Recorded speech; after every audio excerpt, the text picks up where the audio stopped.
오늘 저희들이 이제 심령이 가난한 자는, 그리고 애통해 하는 자는, 그리고 오늘 세 번째 온유한 사람들은 본문의 제목을 갖고 말씀을 드리려고 합니다.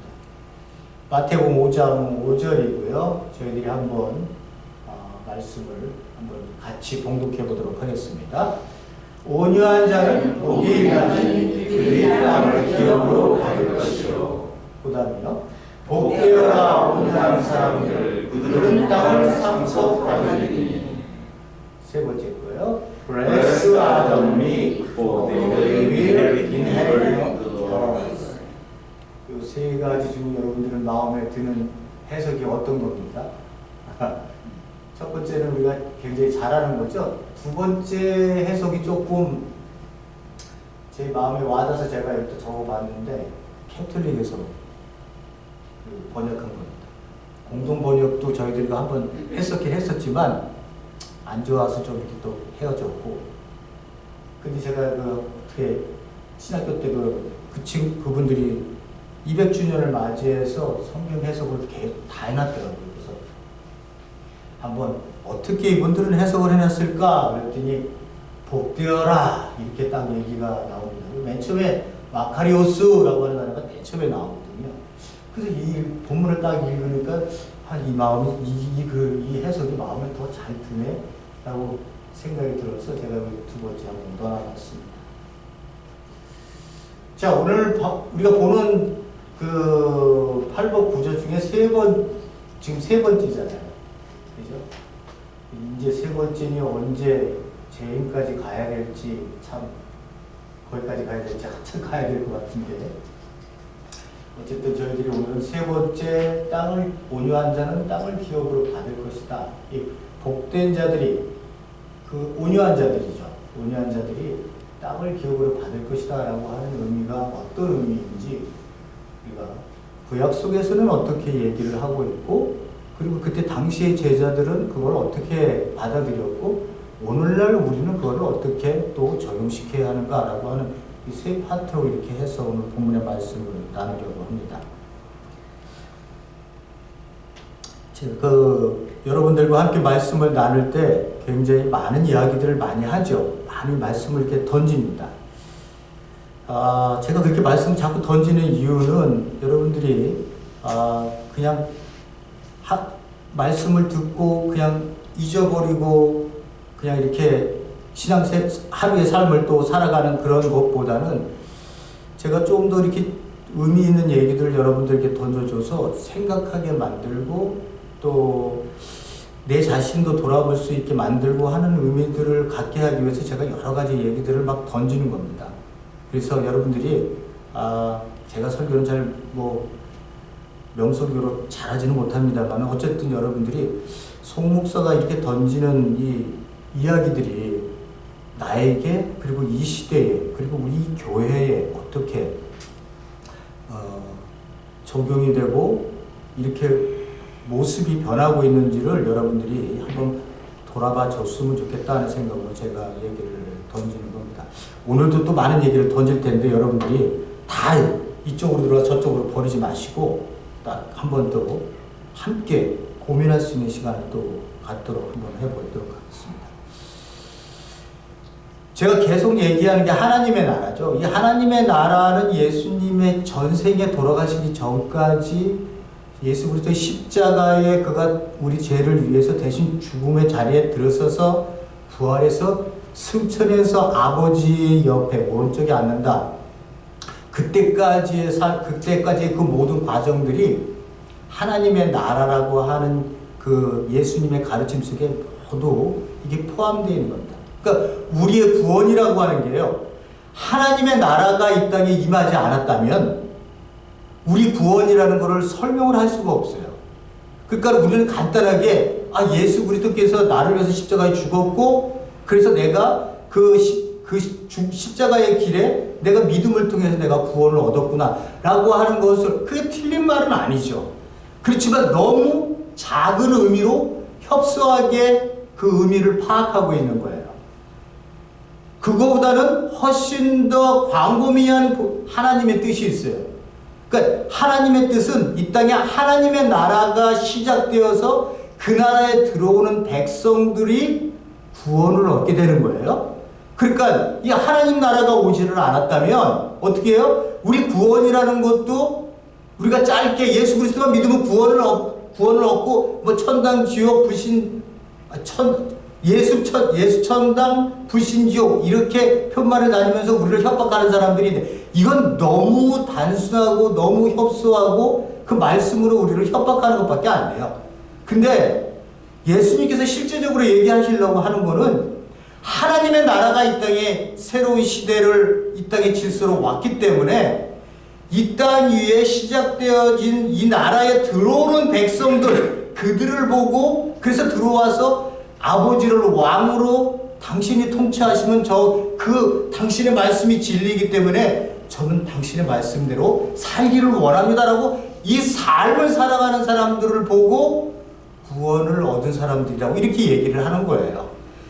제가 그 나라는 어떻게 해야 된다고요? 그 나라는 예수님이 말씀하신 것처럼 회개하라, 복음을 믿으라 그렇게 얘기하시잖아요.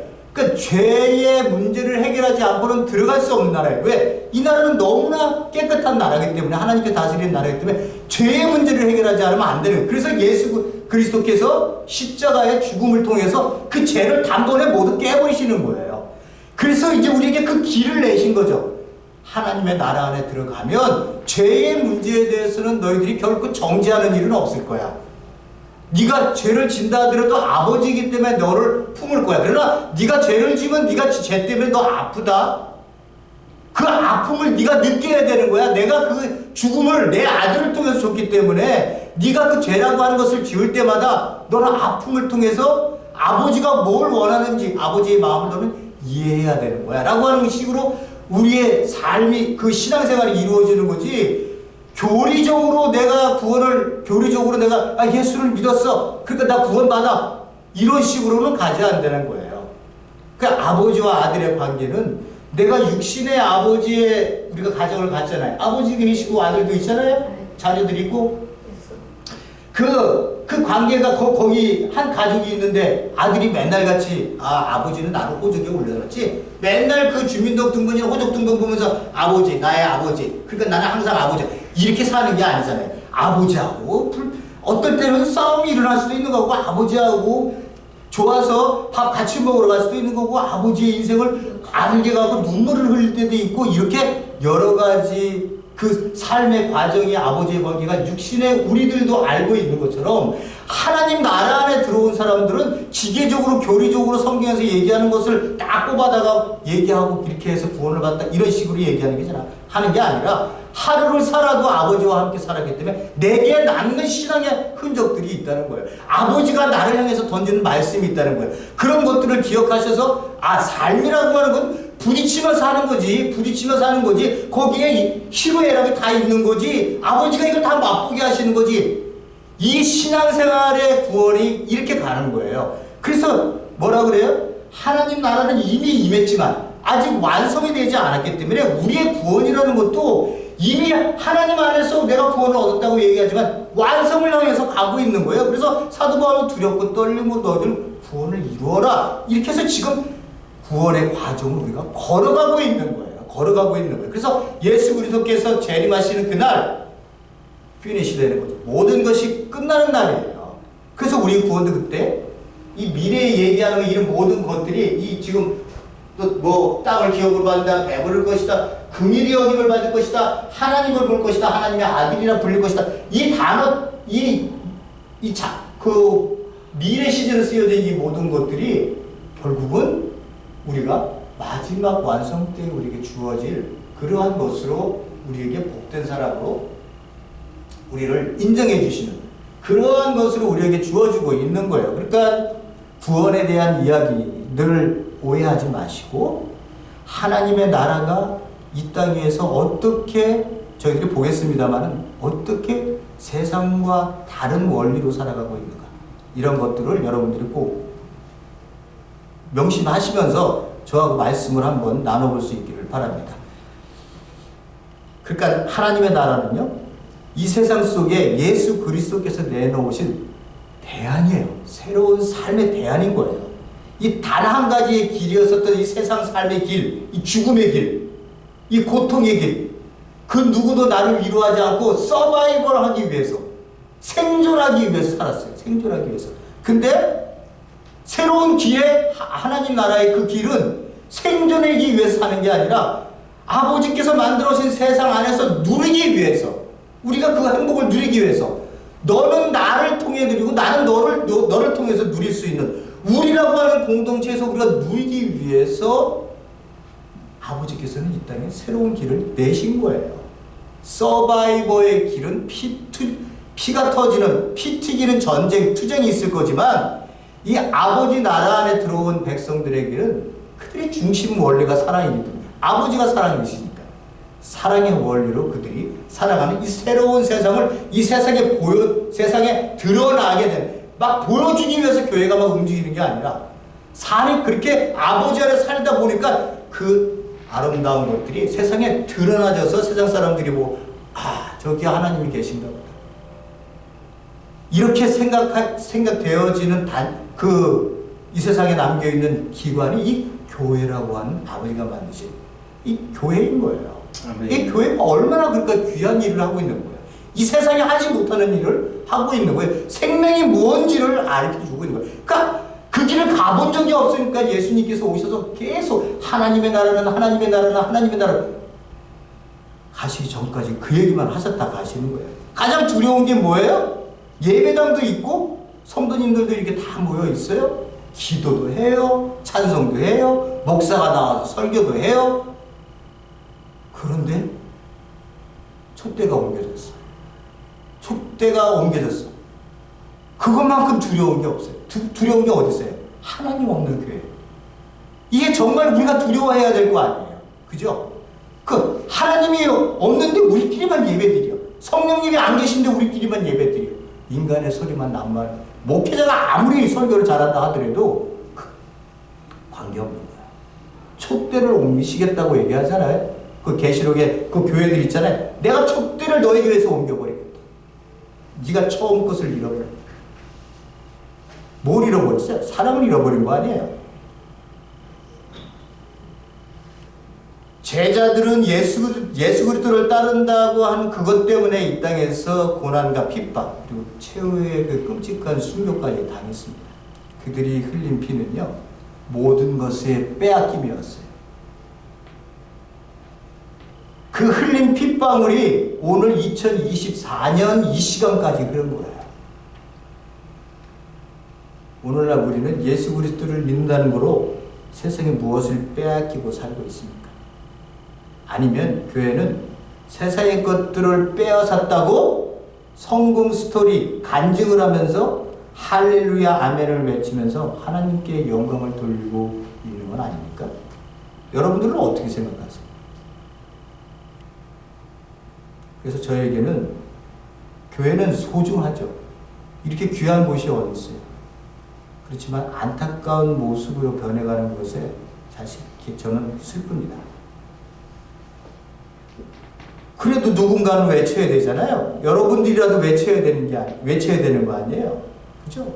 이게 아니라도 교회가 이렇게 교회 오면 목사가 옷 입고 설교하고 장로 있고 권사 있고 이 시스템 속에서 딱 교회라고 생각하면 아름다운 공동체가 생각나는 게 아니라 교회 그럼 벌써 목사 장로 막 이런 조직들을 먼저 생각하는데 그게 무슨 교회예요? 그건 아니에요. 제가 나중에 보겠습니다만 우리는 다 형제인 거예요. 형제.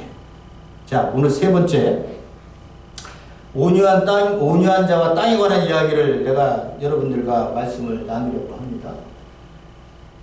자, 그 온유한 자 그리고 땅을 차지하는 자를 구약에서 얘기하고 있는 곳이 어디인가를 많이 찾아봤는데 없어요.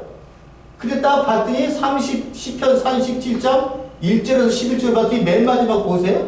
맨 마지막 여기 오직 온유한 자는 땅을 차지하며, 온유하다는 말은요 25군데나 나와요 구약에서. 근데 25군데 나오는 데서 이렇게 복합적으로 온유한 자하고 땅을 차지하는 자, 요 풍부한 화평으로 즐기리라도 하고 이렇게 나오는 데는 딱 시편 37편 딱 하나밖에 없습니다. 그래서 여기를 보면 예수님께서 온유한 자는 땅을 기업으로 받는다. 이 말씀이 여기랑 좀 겹치잖아요. 그죠? 다른 데는 전부 다 그 겸손한 자, 그거 아니면은 가난한 자, 억압받는 자, 고통받는 자, 슬퍼하는 자, 뭐 이런 것들로 전부 다 이렇게 나와 있습니다. 그래서 25번이 나오는데 요렇게 딱 두 가지가 겹쳐서 나오는 것은 여기밖에 없습니다. 이게 어떤 시냐면 첫 번째 1절만 읽으면요. 행악자를 인하여 잘 된다고 불평하지 말며 불의를 행하는 자, 잘 산다고 의인들이 질투하지 말아라. 하나님께서 말씀을 하시는 거예요. 저희는 풀과 같이 속히 뱀의 벌 것이며 푸른 채소같이 세잔할 것이다. 너의 길을 여호와께 맡겨라. 저를 의지하면 저가 이루시고 너 의를 빛같이 나타내시고 내 공의를 정오의 빛같이 하시리로다. 이렇게 분을 그치고 노를 버려라. 불평하지 말라. 그러니까 행악자들이 행악을 하는데 그가 누구한테 행악을 하겠어요? 힘없고 보잘것없고 사회에서 아무나 건드려도 보여줄 수 없는 사람들 아니에요. 그러니까 자기네들을 그렇게 하고 있으니까 이게 지금 그 하나님에 대고 불평을 하는 거예요. 왜? 행악자들이 이렇게 번성하고 있는데 우리 하나님을 당신만 믿고 있는 사람들은 왜 이런 거예요? 저 사람들 버려줘야 되는 거 아니에요? 저 사람들 싹 쓸어버리세요. 하나님 제발 좀. 여러분들 그 시편을 읽으면 어떻게 저런 얘기를 하지? 얘기할 정도로 그냥 뭐 엄청난 얘기들을 막 쏟아내잖아요. 그냥 없애버려라, 뭐 그냥 꺾어버려라, 뭐 죽여라 살려라 막 얘기를 합니다. 시편에서. 저희들이 보려고 하는 거는 뭐 이 마지막 절이니까 온유한 자가 땅을 차지하며 풍부한 화평으로 즐기려. 이 본문이거든요. 그래서 오늘 본문의 말씀으로 이렇게 보면 이게 행악자들 때문에 그 불평하며 그들이 번성하는 게 싫은 거죠. 여호와를 신뢰하고 선을 행하라. 그 이유는 결국 공의가 이루어질 것이다 라고 하는 것을 얘기해 주는 이 시편입니다. 그렇다면 이 온유한 자는 누구예요? 이 온유한 자는 여기에서도 얘기하는 것처럼 그 가진 것, 아주 낮은 상태예요. 그러니까 모든 것이 다 자기 자신이 가진 것도 없고 억압받고 착취당하고 있기 때문에 가진 것이 없는 거예요. 우리가 앞에서도 봤잖아요. 심령이 가난한 자, 또 애통하는 자, 전부 다 사회에서 버림받고 사회, 경제, 심지어 종교까지 종교적으로 다 버림받은 사람들이 그 사람들이 오로지 하나님만 바라고 있는 사람들이 얘기하고 있는 거 아니에요. 요 온유한 자도요. 이게 단어가 똑같은데 어디서 나온 단어냐면 심령이 가난하다 할 때 가난한 자하고 온유한 자하고 똑같은 단어에서 그 헬라어로 얘를 이렇게 다르게 써서 이렇게 나온 것 뿐이에요. 그러니까 근본 그 뜻은 같은 거예요. 그렇게 알고 있는 것으로 우리가 얘기를 하면 그거죠. 가장 낮은 상태에 있는 사람들, 오로지 겸손히 하나님만 바라는 사람들을 구약에서는 온유한 자들이라고 얘기를 했구나 라고 하는 것을 알아야 됩니다. 두 번째, 그럼 제자들은 이것을 딱 들으면서 구약의 배경에 그런 사람들이 이 땅에 구약의 사람들은 그런 거를 의미를 했는데 그렇다면 이 제자들에게는 그것을 어떻게 받아들였을까 라고 하는 거 아니에요. 그러니까 그거는 우리가 알고 있는 것처럼 세상적으로 지극히 낮은 자의 위치에 있다고 하는 것을 염두에 두고 예수님께서 제자들에게 말씀하고 계시는 거예요. 하나님의 통치를 받는 너희들의 위치는 가장 낮은 자리예요. 가장 낮은 자리. 그렇지만 너 기뻐해야 될 이유가 있다. 또 하나님의 통치를 받고 있다고 하는 것은 너는 기뻐할 수밖에 없고 그게 복된 자이기 때문에 너는 실망할 필요가 아무것도 없는 거야. 그래서 하나님 나라가 완성되면 너희들에게 뭘 준다고요? 땅을 줄 거야. 땅을 줄 거야 그러면 1차적으로 생각하는 건 이스라엘 땅을 얘기하거든요. 그러면 제자들이 진짜 땅 받았어요? 생각해 보세요. 제자들이 땅 받았어요? 이렇게 온유하게 살았더니 땅 받아서 부자 된 사람이 있어요? 세상에서 취급받지 못하고 있는데 어떻게 땅을 가져요? 이 세상의 땅을. 그 땅이 아니라는 걸 우리가 캐치를 해야 돼요. 하나님의 나라를 너는 상속받을 거라는 거야. 그 얘기를 하고 싶어서 예수님께서 미래 형식으로 우리에게 쓰고 계신 겁니다. 그러면 예수님께서 얘기하실 때 낮아진다는 의미가 어디에 초점을 맞춰져 있을까? 라고 하는 것을 봐야 되잖아요.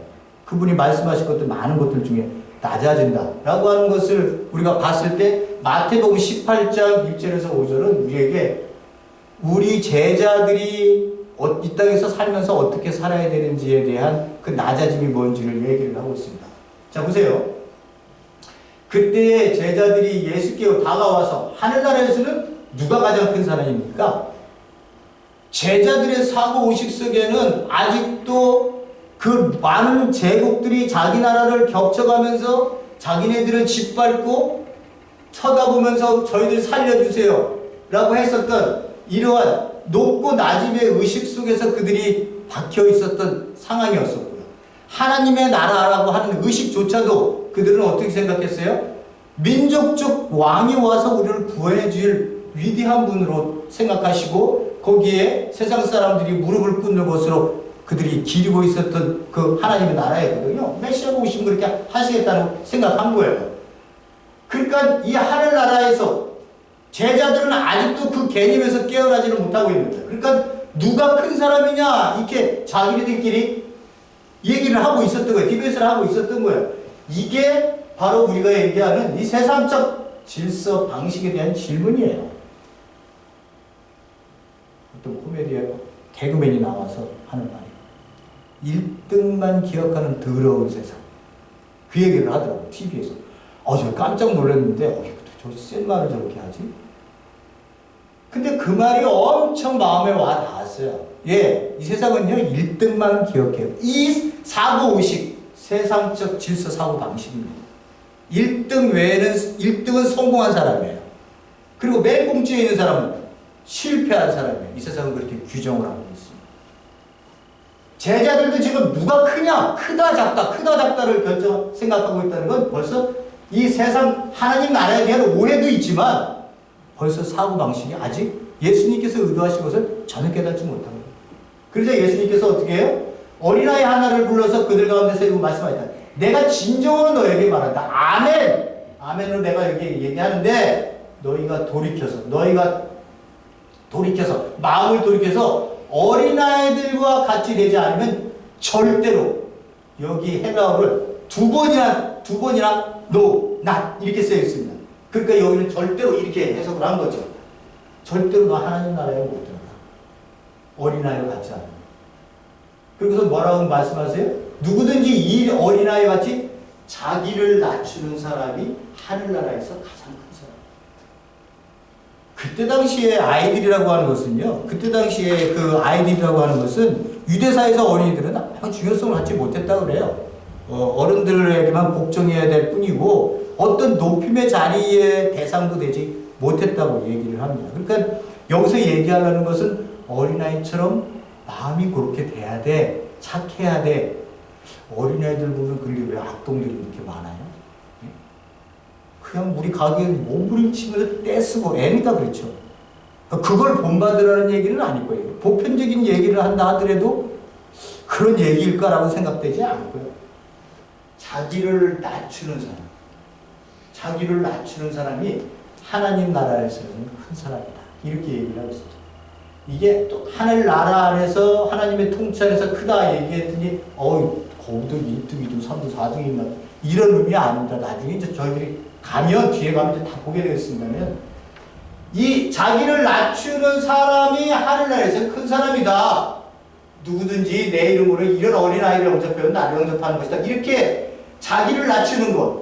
여기서는 어떻게 해요? 높아지는 것에 관심이 있다면 여기서는 낮아지는 것에 하나님 나라적 질서가 있는 하나님 나라의 질서가 이게 반대로 이렇게 움직이고 있는 거예요.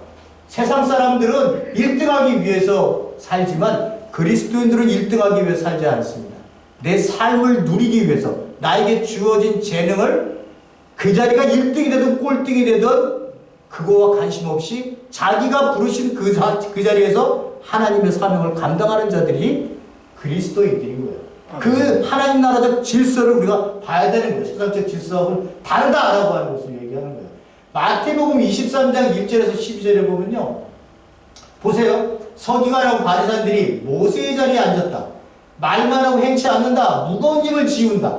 모든 행위를 사람들에게 보이기 위해서 경문, 사각경을 만든 정육면체로 이마하고 여기다가 채우서 여기다 성경을 넣고 다니면서 보이기 위해서 했다는 거잖아요. 옷을 크게 만들고. 잔치 벌어졌다 그러면 상석에 앉고 회당에서는 높은 데 앉아있는 거예요. 장터에서 사람들에게 인사받기를 좋아하고 사람들에게 낯비라 칭함을 받는 걸 좋아하는 거예요. 이건, 죄송합니다.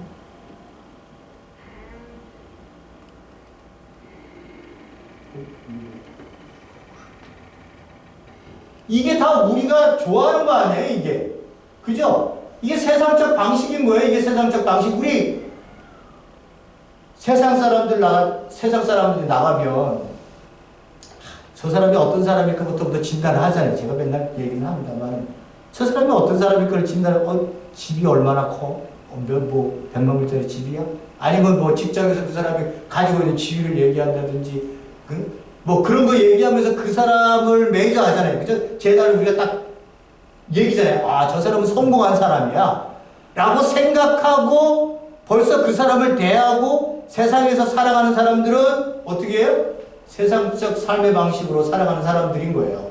다른 사람들에게 잘 보기 위해서, 나이스하게 보이기 위해서, 심지어는 교회 안에서 그렇게 하잖아요. 사람들이야. 그죠? 그리고 선생님 그러면 좋아하고 그냥 뭐 다른 이름 부르면 기분 나빠하고 목사라고 안 부른다고 기분 나빠하고 그러잖아요. 너희 제자들은 어떤다고요? 랍비라 칭함을 받. 선생님이라는 말도 그런 거 칭하는 거, 그런 거 너희들한테 해당되는 거. 선생은 오직 한 사람이야. 누구예요? 예수 그리스도라는 거예요. 그리고 우리는 뭐예요? 다 형제예요. 그러니까 저는 목회자니까 이렇게 여기 서 있어 여러분들에게 말씀을 전하는 사역자로 서 있지만 여러분들이 저를 부를 때 형제님이라고 부르는 게 맞을까요? 목사님이라고 부르는 게 맞을까요? 어떤 게 더 정겨워 보이세요? 네? 저는 형제님이라고 부르는 게, 형제님 말씀 사역하실 때 되셨어요? 여기 와서 설계해 주세요. 자매님, 형제님, 이게 저는 또 훨씬 더 정말 정겹고 하나님 예수님께서 왜 이 말씀을 하셨는지를 저는 좀 개인적으로 의미 있게 받아들입니다. 너희들 가운데는 선생이 없다. 오로지 너희는 형제야, 자매야. 이렇게 되어 있다는 거예요. 두 번째는요. 너 땅에 있는 자를 아비라고 부르지 마라. 이렇게 얘기하잖아요. 아니 언제는 부모님 공경하라 그러고 왜 땅에 있는 아비를 얘기하세요? 근데 이 아비가요. 사도행전에 보면 두 군데서 7장하고 20몇 장인가 거기서 나타나는데 이 아비가 엘더라고 그러나요? 제가 성경 잘 모르는데 그 장로들을 부를 때 아버지라고 불렀던 그러한 기록이 있어요. 그거를 의미하는 거겠지. 설마 땅에 있는 나를 낳아준 아비를 아비라고 얘기 안 하면 부르면 예수님께서 말씀하셨던 너 십계명 다 잘 지키고 있어? 그런 것들 얘기할 때 그러면 부모를 공경하는 얘기 안 맞잖아요. 그죠?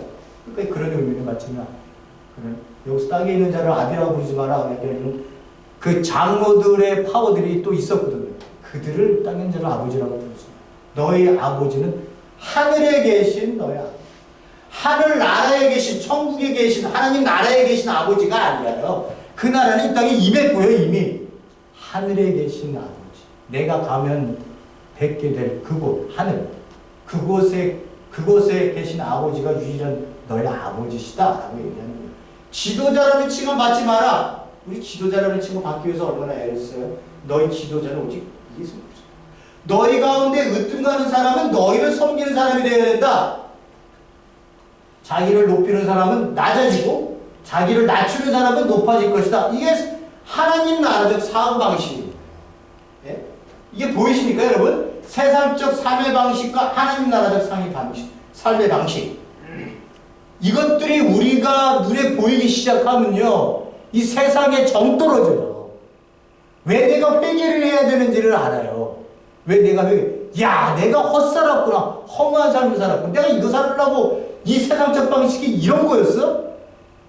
라고 여러분들이 학을 띄게 돼 있어요.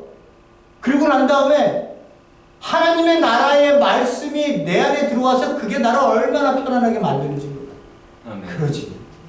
이렇게 살라고 하나님이 이 땅에 우리를 태어나게 하셨고 우리를 보내셨겠지. 어떻게 1등만 기억하고 더러운 세상에 하나님이 그 세상 좋은 세상이다. 내가 보기에 심히 좋았더라. 이렇게 그런 나라에 나를 사랑이신 하나님이 나를 그곳에 보내셨다. 그렇게 세상적인 것에 내 마음이 떠나버리면 하나님 나라적 사고 방식에 아버지의 말씀들이 내 안에 들어와 나를 움직이기 시작하는 거예요. 복음이라는 거는요, 사회에 떨어지면 사회가 변화되고요, 내가 내 마음 안에 복음이 떨어지면 내 뿌리가 흔들려요. 내 뿌리가. 예? 그냥 종교적으로 사람이 이렇게 찬양하고 기도하고 2년 되고 3년 되고 10년 되니까 내가 어떻게 교회 와서 하는 테크닉을 배우는 게 아니라 내 심령의 뿌리가 흔들린다니까요. 내 심령의 뿌리가 복음의 다이나 같은 힘이, 그 파워 힘이 그렇게 돼 있어요. 우리에게 들어오면요, 내 심령 안에 들어오면 내 뿌리를 흔들어서 새롭게 털을 너 만들어야 되는 거야. 내 중심에서 울음이 나오는 거 아니에요. 내 중심에서 울음이 나오는. 잘못 살았다고 내가. 잘못 살았다고. 그러니까 가정에서 남편이 아내에게 과거에 했던 행동으로 똑같이 못해요. 똑같이 하지 못합니다. 그리스도인이면. 이제는 남편이기 전에 그리스도인. 내가. 남편이기 전에 그리스도인이다. 이 그리스도인이라는 걸 잊어버리면 안 돼요. 이 그리스도인 존재라고 하는 것이, 결국은 그것이 형성되고 비행이 됐기 때문에 내가 남편으로서의 행동과 남편으로서의 그 존재 가치를 아내에게 줄 수 있는 거예요. 아멘. 그러니까 남편이 중요한 게 아니라 그리스도인이 내가 중요히 되는 거예요. 아멘. 세상에 나가서 부장님, 사장님 그래도요, 그 타이틀, 세상이 준 타이틀보다도 내가 그리스도인이 비행의 존재로 내가 지금 이 자리에 앉아 있느냐는 이게 중요한 거죠. 아멘. 예? 여러분, 이게 중요한 거 아니에요. 사장이라 그러니까 그냥 막 좋아갖고 그냥 이렇게 좀 사사사라 해주면 그러는 거 아니에요. 목회자들 사사사 이렇게 그러지 말라고요. 그러지 말라고요. 여러분들이 잘못 그렇게 하면요, 목회자들 망가지는 거예요. 형제님. 오늘 말씀 사역 잘 들었습니다. 우리가 다 이런 존재들이군요. 이런 고백이 우리에게 나와야 되는 거지. 송 목사 오늘 설교 잘하나? 쓸데없는 얘기하는 거 아니야 또? 이런 걸 보면 안 됩니다. 내 송 목사가 설교를 못해도, 송 목사가 저걸 뭘 얘기를 하려고 하는데, 저거 참 같이 한번 고민해 볼 필요가 있는 문제구나. 이렇게 같이 좀 이렇게 했으면 좋겠다. 이렇게 생각을 하는 거예요. 또 하나 볼게요. 마지막입니다. 마태복음 20장 25절 28절. 자, 보세요. 세상적 통치 방식과 하나님 나라적 통치 질서가 어떻게 다른지.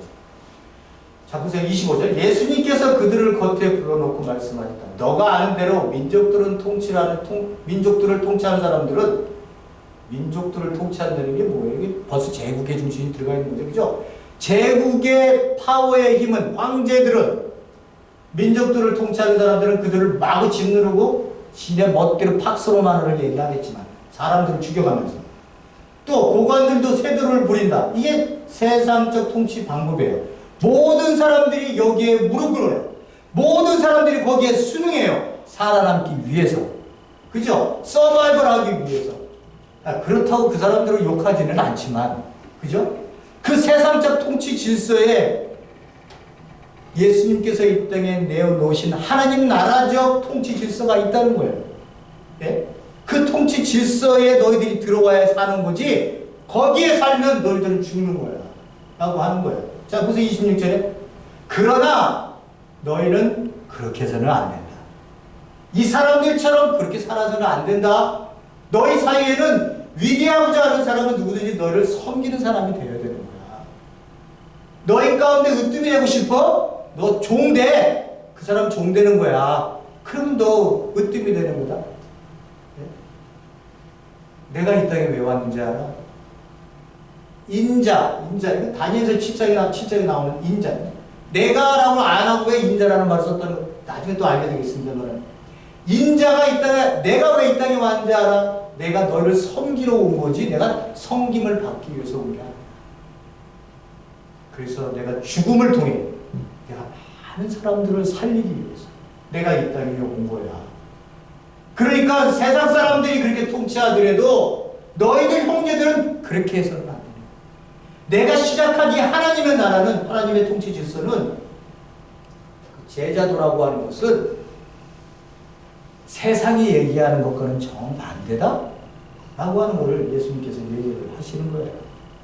보이십니까, 여러분? 세 가지의 이 성경 본문을 보면서 우리가 이렇게 살아야 되는 거구나. 우리라고 할 존재가 이렇구나. 그 예수님께서도 가르치시는 거니까 우리도 몰랐으면 배우면 되는 거죠. 아, 이 세상에 속해 있다는 게 뭔지, 그리고 하나님 나라에 속해 있다는 게 뭔지를 내가 이 눈으로 보여야 되는데. 제 가게에 있으면요, 벌써 돈을 갖고 물건을 사려고 하는 사람과 홈레스가 들어와서 물건을 사려고 하는 사람, 들어오는 입구에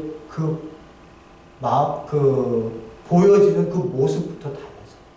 없는 사람은요, 홈레스는요, 들어오면서부터 고개 숙이고, 고개를 밑으로 쑥 찌르고, 참, 나 안 쳐다봐도 괜찮아. 나 그냥 지나갈게. 제발 나한테 말 걸지 마. 라고 하는 식으로 낮아진 자존감. 세상 사람들이 나를 버렸다고 하는 것. 누구도 나를 인간 취급하지 않는다는 것. 내 옆에 누구도 오지 않는다는 것. 그래서 빨리 사고 빨리 나가. 그렇지 않으면 뭔가 훔치시겠죠. 필요하니까. 근데 가진 사람들은 어떻게 해요? 당당하게 웃으면서 들어오면서 하이 인사하고 들어요. 우리의 관심은 어디에 있어야 될까요? 예수님이 이 땅에 오셔서 다시 이곳에 오신다니. 제가 이 설교를 준비하면서 까라바조프니까 그 형제 옛날에 읽었던 책 중에서 그 생각이 딱 떠오르더라고요. 대신문관 추기경이 광장을 지나오는데 예수가 다시 나타난 거예요. 15세기, 16세기 그 글을 써요. 그때 당시. 예수님이 다시 나타나서는 수많은 사람들이 그 앞에 모여들고 누가 얘기하지 않아도 예수라는 걸 금방 알아차릴 수 있습니다. 예수가 대광장에 나타났어요. 불쌍하고 가난하고 병들고 모든 사람들이 모여들었습니다. 예수님은 한 사람도 마다하지 않고 모든 사람들을 치유해줘요. 아픈 사람들은 안아주고. 모든 사람들에게 그렇게 얘기를 하니까 대신문관 추기경이 그 광경을 딱 봅니다. 그리고선 자기 관청으로 들어가서는 부활을 시켜서 예수를 붙잡아 오라고. 그도 예수인 줄 알아요. 붙잡아 왔는데 감옥에 집어넣습니다. 그리고 한밤중에 예수를 찾아갑니다. 요즘이 이겁니다.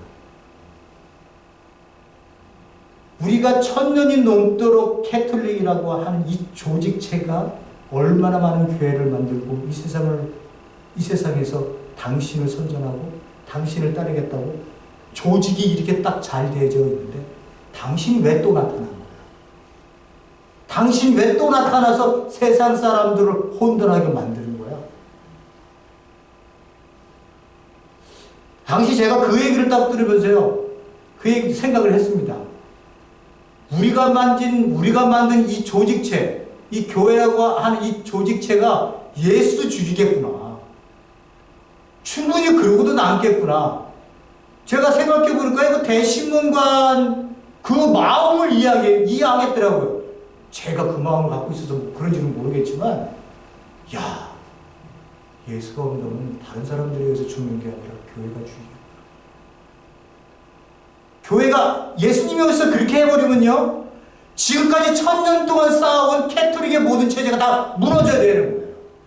여러분, 그게 싫은 거예요. 그게 싫은 거예요. 인간들은, 종교인들은 그게 싫은 거예요. 다 무너뜨리고 새로 시작해야지 라고 하는 마음을 절대 안 갖습니다. 왜? 가지고 있는 기득권이 얼마나 편한데, 얼마나 백성들이 나를 존경하고 있는데, 모세의 자리에 앉아서 그들이 모든 교황이라고 하는 이름으로 모든 것들이 다 권세가 되고 있는, 예수님께서 계셨던 그때 당시에도요, 예수님이 계셨던 그때 당시에도요, 그게 바리새인들이요, 율법을 만들어 놓고 율법을 자기네들이 해석하잖아요. 자기네들이 해석한 다음에 그걸 확장시켜서 백성들을 가르쳐줘요. 그러면요, 거기에 거룩함이라고 하는 이 진리라는 게 있습니다. 이 진리를 확보하기 위해서 바리새인들이 힘을 쓰는 거예요. 근데 진리라고 하는 울타리를 만들어 놓고 그 안에 들어오지 못하는 사람들은 죄라고 하는 굴레로 사람들을 울타리 밖으로 쳐 버리고, 그죠? 그리고 구원조차도 없다고 생각하는 거예요. 거기에 예수님께서 등장하셔서는 죄인이든 의인이든 간에 예수님께서 다 바깥으로 쳐버렸던 사람들, 그 사람들하고 같이 먹고 마시고 그들에게 치료해주고 그들에게 말씀 가르치고, 이렇게 세상적 방식과 하나님 나라적 방식이 다르다고 하는 것을 그들에게 분명히 보여주면서, 예수가 그들에게 그 가치가 전도되어진 이 새로운 세상에 들어올 것을 그 어려운 사람들에게 얘기하니까 그 사람들이 받아들이는 거죠. 종교 지도자들은 뭐라고 얘기를 해? 다 예수를 죽이려고만 하는 거 아니에요. 그죠? 여러분. 그래서 하나님 나라가 이 땅에 시작했다는 것을 우리가 안다고 하는 것은 굉장히 중요한 일이고, 그것은 내 구원과도 관계가 있는 것이고, 내가 그 나라의 백성이라면 내가 이 땅에 어떻게 살아야 되는 것인지 알아야 되는 것이고, 그 나라의 끝이 완성되어지는 그 나라를 향해서 이 교회가 어떻게 쓰임을 받아서 부르시는 그날까지 가야 하는 것인지, 이런 것까지 전부 예수님의 가르침 속에서 이 성도 신약은 우리에게 얘기를 해주고 있는 겁니다. 그렇기 때문에 우리가 이렇게 말씀을 듣는 거를 얘기를 하는 거예요. 제가 여러분들에게 간증 주고 좀 재미있게 얘기하는 것들, 그런 것들만 자꾸 생각하지 마시고요. 정말 중요한 거, 온유한 자가 뭘 땅을 기업으로 받아? 힘을 갖고 있는 로마가 이 땅을 찾아야 되는 거지. 무슨 온유한 자, 너는 바깥에서 세상 사람들에게도 발에 때만치도 못하게 여기는 사람들, 당신들이 무슨 땅을 기업으로 받아? 힘 있는 열심당원들, 정복시켜서 로마를 꺾으려고 하는 이런 사람들, 로마 제국도 이런 힘 있는 자들이 갖는 거지. 이게 말이 안 되는 거 아니에요, 이게. 딱 읽을 때부터 말이 안 되잖아요. 어떻게 온유한 자가 땅을 받아? 그러니까 하나님 나라적 사고 의식으로는 땅 온유한 자라고 하는 것, 그 사람이 정치하고 그들이 받게 될 그 나라라고 하는 것이 세상적 관점으로 이거 봐서 이게 해석이 되겠냐? 안 되는 거예요. 안 되는 거예요.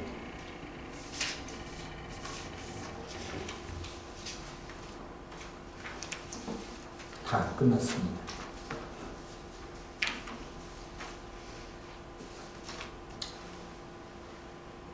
자, 저는 개인적으로 이제 딱 1분만 얘기하고 끝나겠습니다. 두려워하는 건요, 세상 사람들이 우리가 성도인지 세상 사람들이 우리를 구분하지 못할 때, 그냥 물질에 휩쓸려갖고 그냥 교회의 그 본질, 존재의 본질조차는 잊어버리고 그냥 교회에서 종교 생활하면서 구원받았다고 할렐루야 외치고 내 이웃은 어떻게 되는지 관심도 없고 세상이 어떻게 고통받고 핍박받고 있는지도 관심도 없고 그저 우리끼리만 이렇게 살아가게 되면요, 교회는 세상 사람들은요 교회를 보고 뭐라고 얘기하는지 아시겠어요? 뭐라고 얘기할 것 같으냐면 이렇게 얘기하는 거예요. 야, 이제 교회 세상 물질에 무릎 꿇었다. 만몬주의 중심으로 세워진 이 자본주의 시스템